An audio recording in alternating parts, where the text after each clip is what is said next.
Salli wa sallim ya salam ala nabi khairil anam wal ali wa. Nah, para muhibbin rahimakumullah, ucapan zikir baik itu la ilaha illallah atau yang lainnya timbul di lisan kita itu akibat dari batin yang musyahadah kepada Allah atau tafakkur. Kadang-kadang musyahadah batin itu tidak dirasakan kepada kita, tetapi langsung timbul zikirnya. Nah, kadang-kadang ada pula orang yang diberi Allah rasa musyahadah batin, sehingga zikirnya pun timbul di lisannya. Nah, batin yang bersih itu adalah tempatnya musyahadah. Apabila batin itu bersih, tafakkur, dia musyahadah, maka orang itu akan merasakannya. Lalu timbullah dari mulutnya itu zikir. Nah, sedangkan batin yang kotor, batin yang tebal dengan duniawi, pada hakikatnya batin itu pun selalu musyahadah kepada Allah, namun tidak terasa. Nah, akibat tebalnya itu lapisan duniawi pada batin kita. Padahal yang namanya roh itu selalu musyahadah kepada Allah. Roh ini la ya'rifu illahu. Roh ini tidak kenal sesuatu kecuali Allah. Roh kita ini selalu musyahadah kepada Allah. Tapi kadang-kadang kita karena banyaknya penghalang, lalu kita tidak merasakan musyahadahnya roh itu. Nah, walaupun demikian, kadang-kadang muncul juga zikir pada zahir kita. Jadi andai kata mulut kita ini berzikir, walaupun hati kita tidak merasakan apa-apa, padahal pada hakikatnya si hati itu musyahadah kepada Allah. Cuma hanya kita yang tidak dirasakan musyahadahnya itu. Kadang-kadang kita mengucap ya Allah, dalam hati kita kadang merasakan apa-apa, cuma keluar di mulut la ilaha illallah. Kadang-kadang hati kita kadang merasakan apa-apa, tapi di mulut kita keluar subhanallah. Nah, itu akibat dari batin yang musyahadah kepada Allah. Keluarlah di mulut sebuah zikir. Para muhibbin rahimakumullah. Jadi la yazharu zikru ayyakana zikir bil zahir illa an syuhudin fil batin wa tafakkur. Tidaklah nampak suatu zikir apapun dia pada zahir, pada lisan seseorang misalnya, melainkan itu dari sebab musyahadahnya batin kepada Allah Subhanahu wa taala. Kaman syahida batinuhu wa tafakkara fi ajaibi khalqillah. Seperti orang yang musyahadah batinnya, tafakkur batinnya tentang keajaiban makhluk Allah.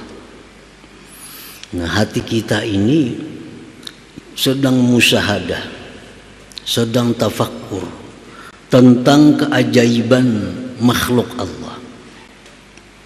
Makhluk Allah ini seluruhnya ajib, menakjubkan. Baik itu hewan, baik itu tumbuh-tumbuhan, baik itu batu-batuan, apalagi manusia, langit, bulan, bintang, mata, semua makhluk Allah itu ajib, mempunyai keajaiban-keajaiban. Kalau kita tafakkur dengan benar-benar tafakkur, akan timbul keajaiban-keajaiban daripada makhluk Allah itu. Misalnya kita tafakkur tentang seekor nyamuk yang kita anggap tidak berarti apa-apa. Padahal seekor nyamuk itu kalau kita tafakkur sebenarnya nampak di situ keajaiban daripada ciptaan Allah Subhanahu wa taala. Nah, jadi apabila batin kita itu musyahadah, batin kita itu tafakkur tentang keajaiban makhluk Allah, fazahara dzikru, maka zikir yang muncul adalah subhanallah. Subhanallah. Kita melihat keindahan, keajaiban laut misalnya, keajaiban gunung misalnya. Nah, kita lihat keajaiban ciptaan Allah. Nah, maka yang muncul dari mulut kita adalah ungkapan zikir yang namanya subhanallah. Nah, jadi subhanallah itu terucap di mulut kita akibat daripada batin yang musyahadah, yang menyaksikan tentang keajaiban makhluk Allah Subhanahu wa taala. Apapun yang menakjubkan, baik hewan apapun tadi yang menakjubkan, nah, sebagai makhluk Allah, maka ucapan yang keluar di mulut itu subhanallah. Nah, kadang-kadang musyahadah batin ini kita kada dirasakan oleh Allah. Timbul hanya ucapan subhanallah, subhanallah. Padahal itu sebenarnya batin kita sedang musyahadah kepada keajaiban ciptaan. Cuma kita tidak dirasakan musyahadahnya, hanya kita timbul ucapan subhanallah. Andai hati kita selalu bersih, kita akan selalu merasa tentang musyahadah kita, tentang tafakkur kita itu, sehingga keluar ucapan seperti subhanallah tadi. Wa idza syahida batinuhu wa tafakkar fi ni'amillah alaihi zahiratan wa batinah, fa zahara dzikru alhamdulillah. Nah, apabila menyaksikan batin seseorang dan tafakkur tentang nikmat-nikmat Allah atasnya, baik nikmat yang zahir atau nikmat yang batin. Nah, kita punya hati kita ini menyaksikan bagaimana beriring-iringannya nikmat Allah kepada kita, tidak pernah putusnya. Dan kita tafakkur itu, mulai nikmat-nikmat diniyah, nikmat agama. Dari sekian miliar penduduk manusia, hanya sekian yang diberi Allah nikmat diniyah, nikmat agama Islam ini. Dari sekian banyak orang-orang yang diberi Allah hidayah Islamiyah ini, hanya sebagian yang benar-benar menjalankan ajaran Islam itu. Nah, kalau kita pikirkan itu, kita musyahadahkan nikmat Allah itu, fazahara dzikru, maka zikir yang keluar dari mulut kita adalah alhamdulillah.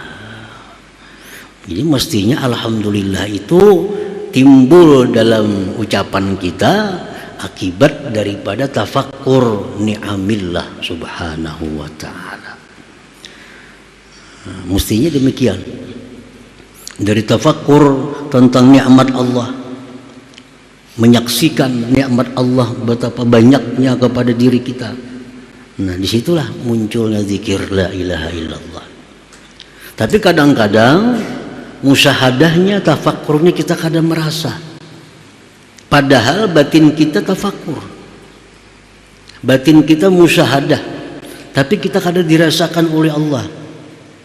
Muncullah ucapan alhamdulillah, alhamdulillah, alhamdulillah. Padahal itu sebenarnya dari hati yang menyaksikan banyaknya nikmat-nikmat Allah Subhanahu wa ta'ala, atau dari hati yang musyahadah tentang keelokan dan keindahan Allah Subhanahu wa ta'ala. Lalu muncul ungkapan alhamdulillah. Kalau kada tafakkur apa-apa, hati kita kada akan mungkin muncul ungkapan alhamdulillah itu. Kenapa muncul ungkapan alhamdulillah? Karena batin kita sedang musyahadah kepada keindahan Allah. Batin kita sedang musyahadah kepada banyaknya nikmat Allah. Kenapa kada merasa kita musyahadahnya? Itu akibat karena tebalnya pendinding yang ada pada diri kita. Sebenarnya hati kita itu musyahadah. Cuma kita kada dirasakan musyahadahnya. Timbul hanya ungkapan kita berapa ratus sehari, alhamdulillah, alhamdulillah, alhamdulillah, alhamdulillah.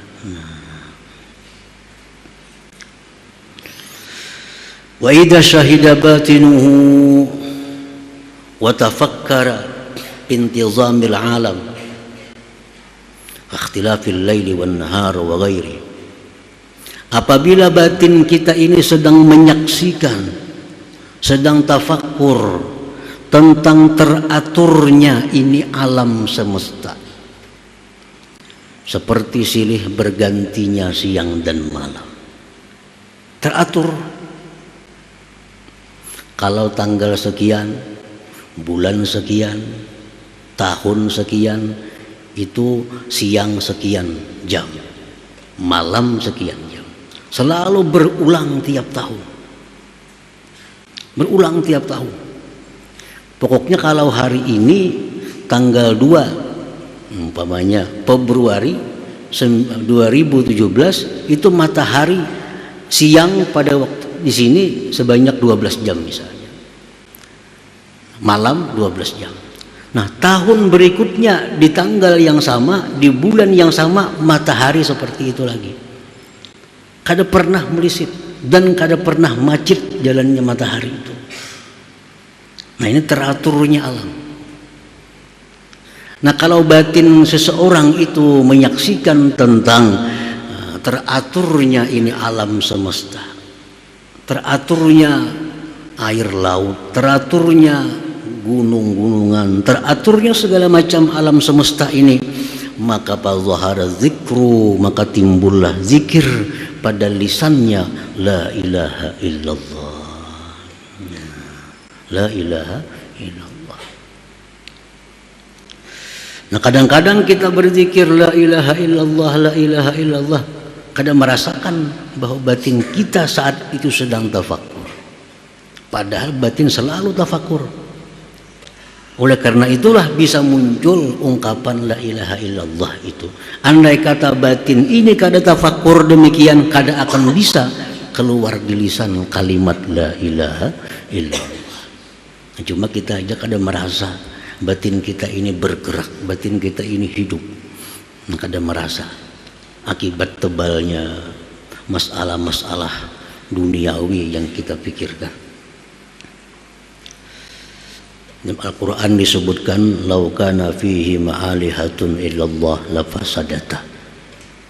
Jikalau di langit di bumi ini ada Tuhan selain Allah, niscaya rusaklah keduanya. Kada teratur lagi, matahari kada teratur lagi, bulan bintang kada teratur lagi, kada sesuai lagi perjalanan pada porosnya. Andai kata ada Tuhan selain Allah. Tapi kenyataannya bukti menunjukkan bahwa alam semesta ini sangat teratur. Sangat teratur. Nah, berarti tidak ada Tuhan selain Allah. Allah menyatakan kalau ada Tuhan selain Allah, rusak ini alam. Kenapa? Saya Tuhan dua. Misalnya kung hujan, misalnya kung jangan. Misalnya kung matahari lambati, misalnya kung lajui. Kayak apa? Mun Tuhan dua. Apalagi Tuhan tiga. Banyak lagi kehendaknya. Makanya laukana fihi ma'alihah, jikalau pada langit bumi ini ada Tuhan illallah selain Allah, lafasadata, rusak langit, rusak bumi. Jadi alam ini teratur sedemikian rupa, itu membuktikan bahwa Tuhan hanya satu, yang mengatur hanya satu, yaitu Allah. Nah, dari batin yang musyahadah demikian itulah lalu muncul ungkapan di lisan seseorang kalimat tauhid la ilaha illallah. Ini bujur-bujur kalimat tauhid yang bermakna, yang timbul daripada hati seseorang. Nah, kalau kita berzikir la ilaha illallah, sebenarnya batin kita musyahadah kepada yang demikian tadi, tapi kita kadang dirasakan musyahadahnya karena kesibukan pikiran. Tapi di mulut la ilaha illallah, la ilaha illallah, la ilaha illallah, itu faidah la ilaha illallah itu minim. Nah, minim faidahnya. Ada faidah. Nah, kalau kita kada sadar, kada tahu batinnya musyahadah, kada timbul ungkapan la ilaha illallah, la ilaha. Nah, apa faidahnya? Ya sekada-kadanya menahan mulut dari perbuatan dosa. Ya itu aja faidahnya. Berpahala atau kada itu Allah yang mengetahui. Yang jelas pada kita waktu mengucap la ilaha illallah, walaupun kita kadang menyadari tentang musyahadahnya, mulut kita selamat dari ghibah, selamat dari dusta, selamat dari hal-hal yang menyakiti orang lain. Paling-paling itu manfaat yang didapat dari sebuah zikir, dari hati yang kita kadang merasakan musyahadahnya itu.